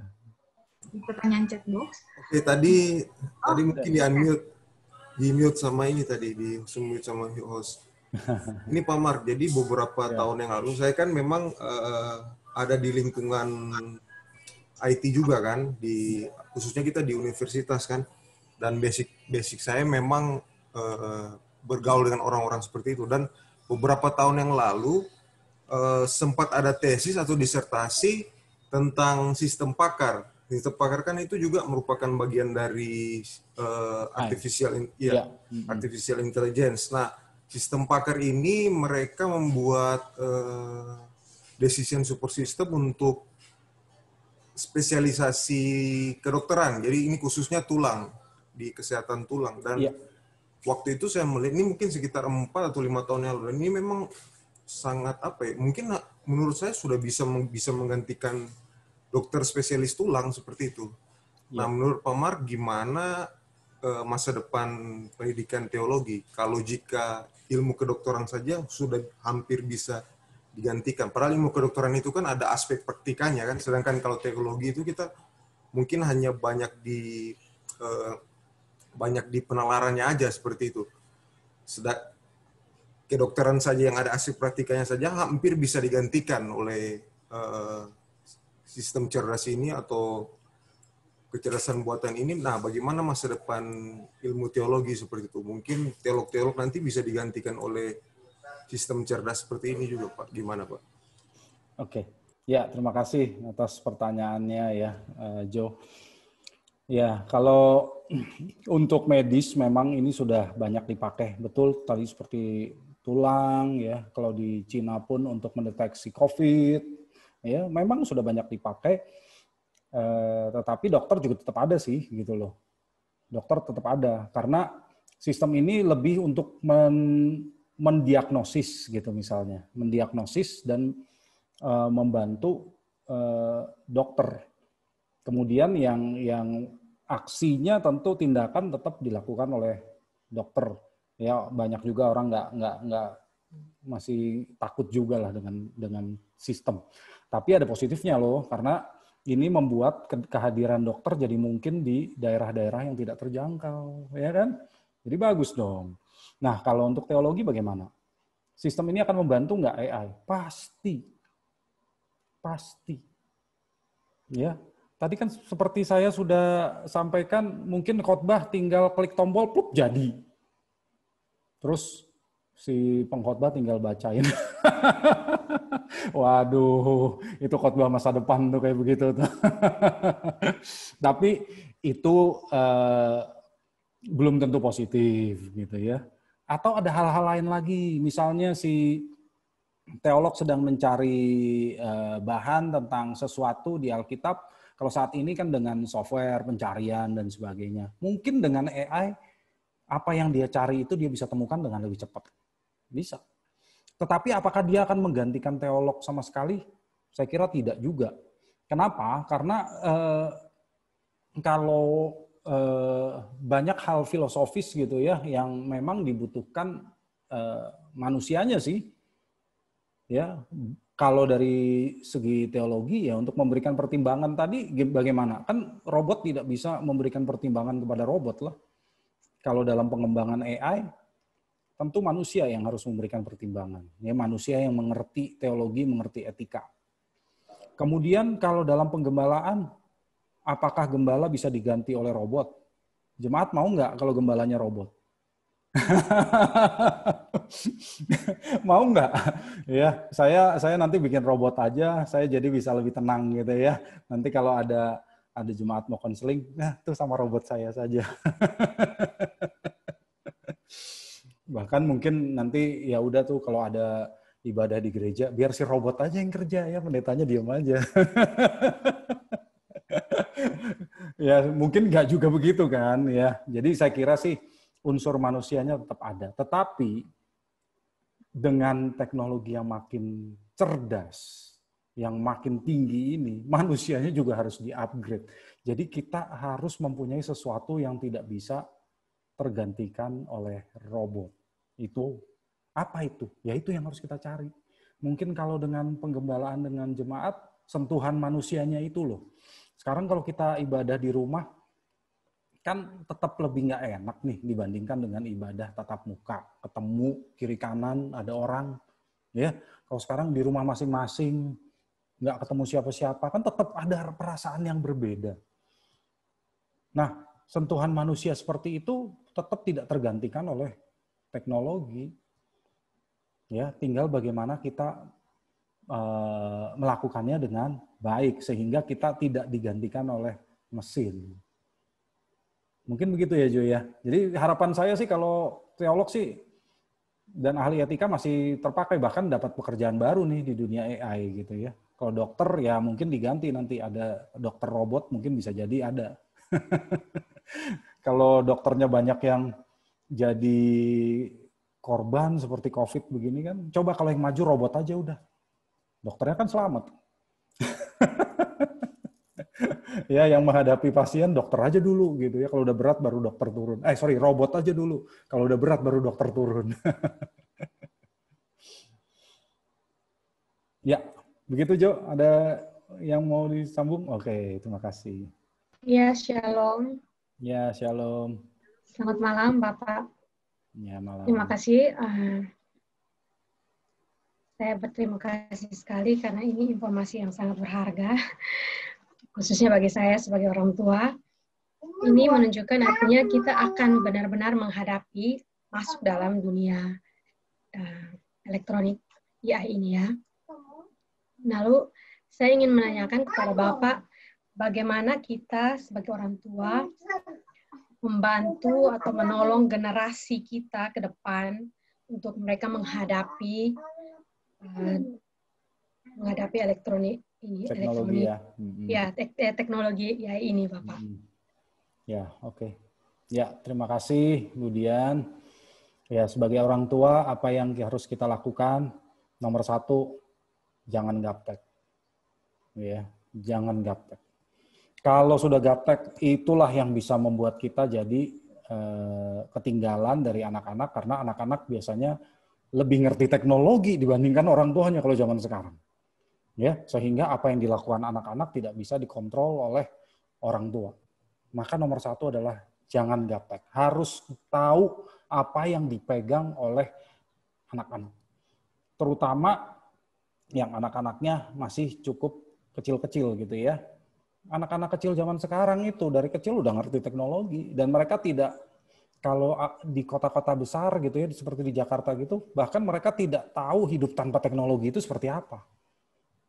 Nah, kalau demikian orang tua harus mengerti sehingga orang tua bisa mengendalikan apa yang mereka pegang. Apa yang mereka pegang. Jadi kita tahu, oh dia main game ini, oke, ini oke. Kalau game itu nggak boleh. Ya, kita harus bisa mengendalikan. Nah, kalau kita nggak ngerti bagaimana caranya? Kalau anak-anak itu mengkonsumsi konten-konten yang baik, kita perbolehkan. Kalau yang tidak baik, kita larang. Nah, bagaimana caranya kalau kita tidak tahu caranya secara teknologi untuk membatasi mereka? Itu bisa sebetulnya dilakukan. Jadi orang tua nggak perlu ngecekin, ayo kamu ngapain gitu ya. Nggak perlu gitu juga, bisa dilakukan secara teknologi. Tetapi yang pertama, ya, 1, jangan gaptek. 2, dampingi. Dampingi si anak itu ketika dia pakai teknologi, bimbing dia. Jadi kehadiran orang tua memang sangat penting dan tidak tergantikan. Jangan sampai anak-anak kita diasuh bukan oleh kita, tetapi oleh iPad, oleh iPhone, oleh Siri, oleh Google Assistant gitu. Jangan sampai begitu. Kita harus hadir tetap, sehingga kita mengendalikan mereka. Nah, dan kalau kita hadir, nah kita bisa mengarahkan mereka. Itu kan tanggung jawab kita. Sehingga waktu mereka nanti tumbuh di masa depan, mereka juga ngerti teknologi dengan positif. Dan mereka bisa menerapkannya dengan positif. Kalau kita jadi influencer, kita mempengaruhi si anak-anak, anak-anak kita juga jadi influencer, mempengaruhi orang lain. Mungkin anak kita yang tadinya masih kecil itu nanti besok jadi pembuat sistem AI yang canggih. Mungkin aja kan, kita nggak tahu. Nah, untuk itu kita harus dampingi dia, ajarkan dia kebenaran. Terus, nggak boleh dilepas juga gitu. Ya, kalau anak-anak yang kecil tentunya ya kontrolnya masih banyak sekali sih. Ya, jangan dikasih handphone sendiri. Kalau mau pakai handphone ya dikasih aja, pinjemin handphonenya orang tua dan sebagainya, banyak. Kalau anak-anak yang sudah besar bisa diberi tanggung jawab, tapi kita punya kontrol dengan cara lain. Ya, intinya adalah orang tua harus jadi influencer dan mengendalikan apa yang dilakukan, dipakai oleh anak-anaknya. Saya kira begitu. Satu pertanyaan terakhir ya Pak dari Pak Herbert, dipersilakan. Terima kasih Pak Max. Ya Pak Herbert.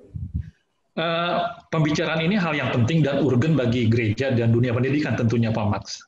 Ya. Karena implikasinya berdampak bagaimana manusia sekarang yang terpengaruhi oleh AI, terpengaruhinya ialah bagaimana manusia berpikir, berkata, bertindak, atau berbuat. Dan eksistensi manusia ada pada pikiran, perkataan, dan perbuatannya. Intinya implikasi AI ini berdampak pada eksistensi manusia jika manusianya tidak siap, bahkan gereja atau pendidikan tentunya. Karena saya bayangkan begini, ke depan itu suatu hal yang akan menjadi bisa terjadi konflik horizontal.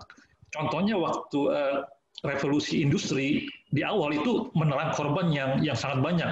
Nah, sementara percepatan teknologi ini sangat kalau isu-isu global itu menerpa gereja, menerpa negara, bahkan keluarga. Kalau nggak siap juga akan repot gitu kan. Jadi menurut saya hal-hal seperti ini ditumbuh kembangkan bagi gereja, pendidikan terutama pendidikan Pak, menurut saya. Karena kalau hal ini tidak diresponi oleh dunia pendidikan, karena kita tahu masalah klasik di kekristenan adalah masalah SDM. Nah, jadi menurut saya ini Pak ditumbuh kembangkan pembicaraan hal-hal seperti ini, karena apa? Sekarang semua hal bisa dialogaritmakan Pak. Itu terintegral, itu neuroscience, bioteknologi, psikologi, dan segala macamnya itu bisa gitu. Jadi ada ini ada ketakutan saya. Apakah begini Pak? Apakah pada kenyataannya apakah teknologi bisa menjadikan manusia itu menjadi manusia? Perkembangannya. Dan di era di zaman revolusi industri ternyata kekristenan juga menciptakan kaum kapitalis. Dan itu dikritik oleh Karl Marx sama Max Weber juga hal tersebut. Karena sekarang tambang baru Pak, bukan lagi oil atau emas, tapi sekarang data. Nah, sekarang data kita sendiri ruang lingkupnya sudah agak mengerikan ke depan. Jadi ruang lingkup kita. Nah, jadi kalau gereja sebagai institusi tidak kuat dan dunia pendidikan kalau tidak menyikapan hal ini ke depan sangat repot. Apalagi nanti demografi di 2045, anak muda juga kalau nggak siap hal ini juga tantangan sangat berat menurut saya. Oleh karena itu hal ini ditumbuh kembangkan pengertian hal ini Pak, karena perkembangan tadi Bapak mengatakan bahwa negara akan menjadi hilang. Bisa karena apa? Karena juga kan negara juga korupsi dan segala macamnya. Jadi perang data, siapa yang menguasai data itu akan menjadi hal yang ke depan juga menjadi satu problem etik. Kemudian juga nanti sekarang perkembangan teknologi di dunia operasi medis gitu kan, sekarang robotik yang bersifat AI itu bisa operasi di jantung, bisa dari segala macamnya gitu kan, yang saya ketahui begitu. Nah, jadi memang hal ini menurut saya Pak, kalau gereja tidak siap, pendidikan juga tidak siap, saya tidak bayangkan anak-anak muda ke depan itu seperti apa. Sementara anak muda sudah meninggalkan gereja seperti di Eropa. Karena apa? Antara ilmu orang-orang yang pintar di marketplace juga tidak terapresiasi di gereja seperti apa gitu. Jadi, nah yang sebagai yang terakhir ini Pak, ada saya pernah baca gitu kan, ini analogi aja sih Pak. Seorang raja punya anak 4, lalu dia merantau mengembara lah gitu kan, dia empat-empatnya itu ahli tulang, ahli daging, ahli saraf, dan ahli menghidupkan. Ketika dia di hutan ketemu ada belulang, dia tanya apa belulang apa ini kan, ketika diteliti dan segala macamnya, lalu ahli itu melihat ahli tulang, coba pikirkan bagaimana ahli daging, coba dikombinasikan ahli saraf dan segala macam, dan ahli menghidupkan. Dan ketika belulang itu hidup, ternyata itu singa. Tapi akhirnya singa itu menerkam keempat-empat orang itu. Teknologi akhirnya menerkam manusia. Itu yang dikatakan mengundang iblis. Jadi ketidaksiapan ini kalau gereja dan dunia pendidikan, sementara saya sendiri sangat cerewet di dunia pendidikan gitu Pak. Karena ini permasalahan etik itu bukan masalah etik pada pribadi manusia, tetapi pada institusi negara, politik, hukum dan segala macamnya. Itu semua lini kehidupan akan terpengaruhi oleh karena AI ini gitu kan. Apalagi dikatakan perang tadi itu, perang tidak lagi konvensional pakai drone, tapi bagaimana perang itu bisa menyasar menggunakan AI dengan ras tertentu, etnik tertentu bisa dilakukan itu Pak. Genosida. Iya, jadi sangat menyeramkan gitu kan. Bagaimana penguasaan data, sekarang kita dikuasai data. Saya nggak tahu siapa lagi yang pegang data. Di awal-awal Bapak mengatakan bahwa kita terikuti oleh karena kamera dan segala macamnya itu. Jadi memang menurut saya ini forum ini Pak ditumbuh kembangkan, apalagi menurut saya di GSKI, STT Ekumene itu menjadi hal yang penting. Nah, permasalahan etnik kan permasalahan bagaimana kemampuan kita di bidang sistematika, doktrin, dan segala macam. Sementara saya cukup cerewet di dunia pendidikan. Sebenarnya di dunia pendidikan Indonesia itu lebih kepada menghafal, terus mengambil fakta, menarik kesimpulan. Tidak bagaimana cara belajar. Critical itu tidak jalan. Analisa thinking juga tidak jalan. Jadi menurut saya ini sangat penting Pak. Karena ke depan itu akan menjadi menakutkan bagi saya. Jadi itu terutama, jadi saya cukup cerewet di kelas sistematika teologi begitu, karena bagaimana bisa menggodok, bisa. Nah, sementara etika itu harus punya kemampuan sistematika, doktrin dan segala macamnya. Jadi saya ini komentar saya, nanti terserah Bapak bagaimana menanggapi hal ini. Karena nanti penting, negara lama-lama akan hilang, Pak. Karena apa? Negara juga korupsi. Jadi menurut AI, robotik ya, AI ini akan diperbanyak karena dia tidak mengeluh, nggak perlu digaji gitu kan, nggak nangis, nggak apa segala macam gitu. Nah, jadi memang problem etik moral ini, karena apa? Menurut saya kesalehan itu berdampak akibat daripada hal yang norma-norma. Jadi memang kita juga tidak boleh ekstrim terhadap AI ini. Kita menegasikannya atau bagaimana AI menjadi menolong bagi manusia. Nah, pada kenyataannya, Pak, sekarang manusia ini tidak relevan lagi dengan hal itu. Manusia, Pak, tidak relevan lagi.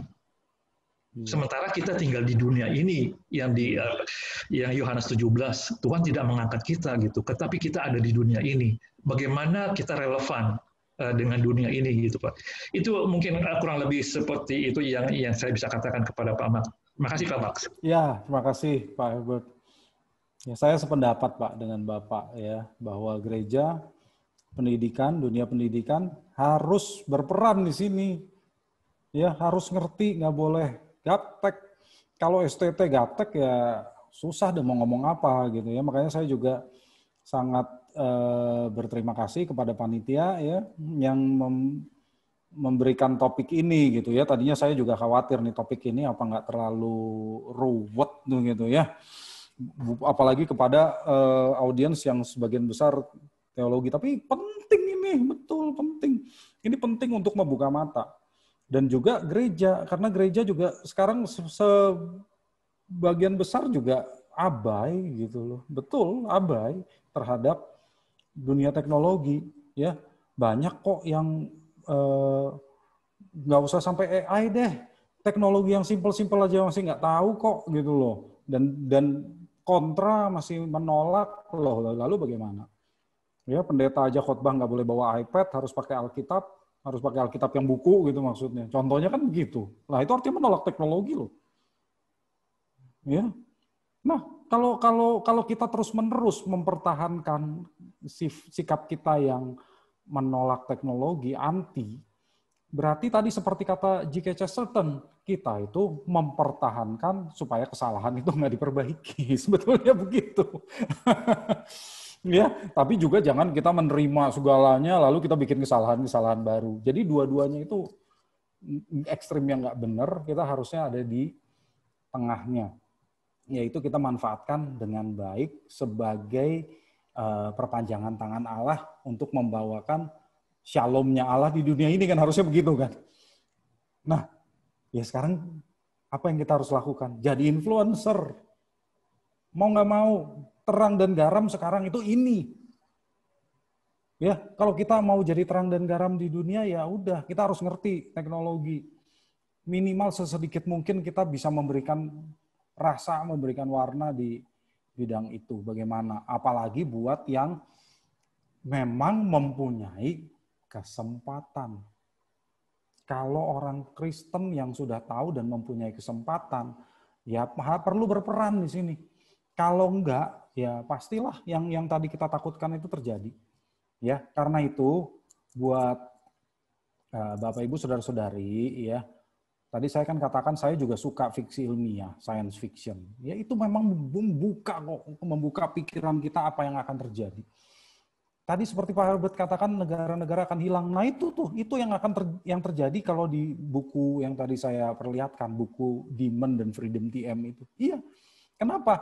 Karena si AI ini yang namanya Demon ini bisa menguasai keuangan, menguasai perusahaan-perusahaan, dan membuat semuanya jadi simple, semuanya jadi streamline, sehingga akibatnya negara pun takluk sama dia.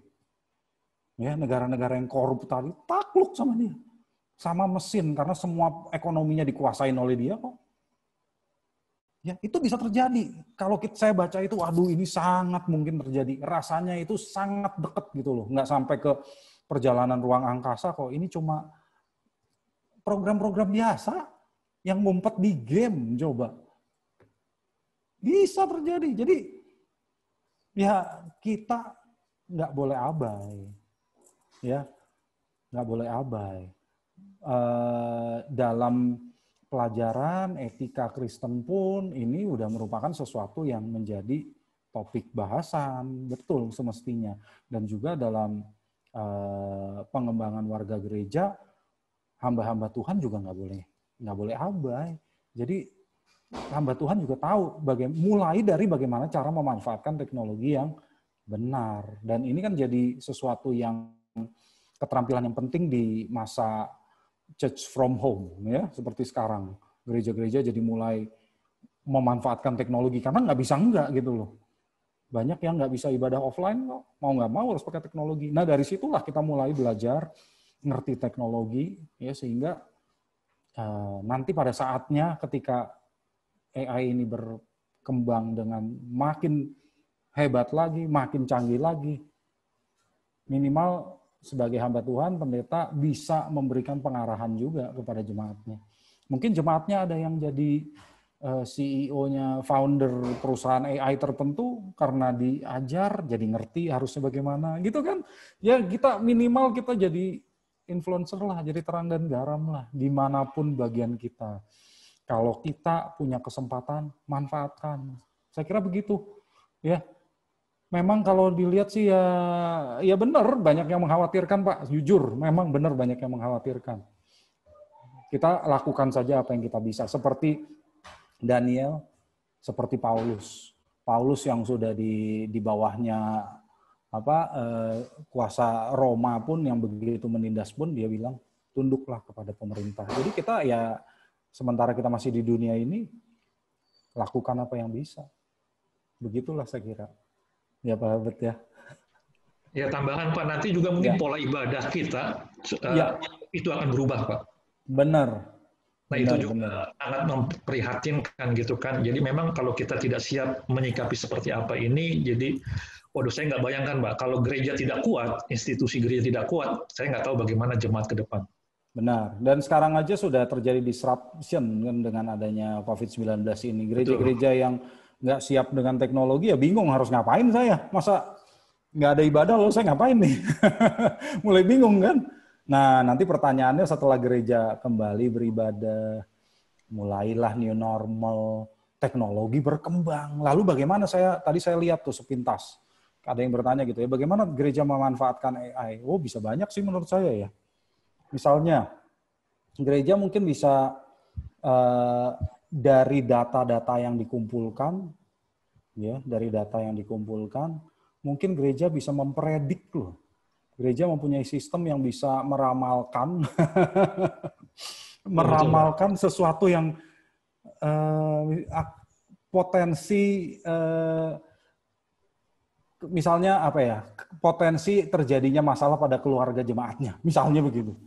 Dari data yang dikumpulkan, diolah dengan AI, dia tahu, pendetanya langsung tahu, ini bermasalah nih keluarganya. Lalu juga mungkin dari data yang dikumpulkan, gereja jadi tahu jemaat-jemaat mana yang berpotensi untuk melayani. Dari data, big data dikumpulkan, diolah, dia tahu, oh ini nih bisa saya aktifkan. Ini berpotensi baik.